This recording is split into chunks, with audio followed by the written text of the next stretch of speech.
گانا ہے رانجھیا وے جس کی ایک لائن ہے میرا رب رسول قرآن بھی تو. رب رسول قرآن بھی تو، میرا رب رسول قرآن بھی تو. پہلی نظر میں اسے محبت کا اظہار لگتا ہے لیکن اصل میں یہ عقیدے کا مسئلہ ہے. رب کون ہے؟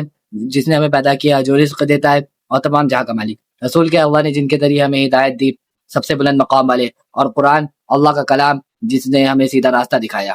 اب ذرا غور کرو، ایک انسان کے لیے یہ کہہ دینا میرا رب بھی تو، رسول بھی تو، قرآن بھی تو، یہ صرف شاعری نہیں، یہ لفظوں کے ذریعے عقیدے کو بگاڑنا ہے. اور جب اس بات پر اعتراض ہوا تو سنگر نے کہا یہ تو ایک صوفی کلام ہے. لیکن ایک سوال ہے، کیا صوفی کہہ دینے سے ہر چیز جائز ہو جاتی ہے؟ نہیں، اصلی تصوف کبھی بھی قرآن اور سنت کے خلاف نہیں ہوتا. صوفی بزرگوں نے سکھایا ہے کہ اللہ کی محبت میں ایسے ڈوب جاؤ کہ دنیا کو بھول جاؤ، لیکن اللہ اور بندے کے بیچ کا فرق کبھی مت بٹھاؤ. انہوں نے یہ نہیں کہا کہ کسی کو بھی رب کہہ دو، قرآن کہہ دو یا رسول کہہ دو.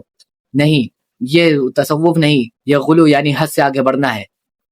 اور جب حد ٹوٹ جاتی ہے تو گمراہی شروع ہو جاتی ہے. اب کچھ لوگ کہیں گے یہ لٹرل نہیں، بس فیلنگز ہے. لیکن دین فیلنگز پر نہیں چلتا، دین حق اور باطل پر چلتا ہے.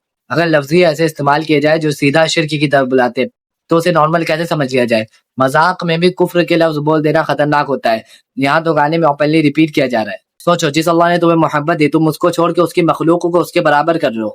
یہ محبت نہیں، یہ اندھی محبت ہے. اور ایک بات یاد رکھو، رسول اللہ صلی اللہ علیہ وسلم نے منع کیا کہ ان کی تعریف میں حد سے آگے نہ بڑھا جائے.